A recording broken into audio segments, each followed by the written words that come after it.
Mimi ni mchungaji Abraham Oche wa kanisa la St. Stephen's hapa Kisima.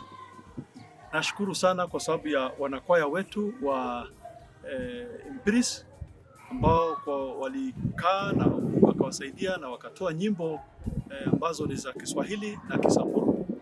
Na kwa hiyo ninawakaribisha wale wote ambao wanaosikia waweze kubarikiwa kupitia nyimbo hizi, wapate kuguswa ili nyimbo hii iweze kubadilisha maisha yao.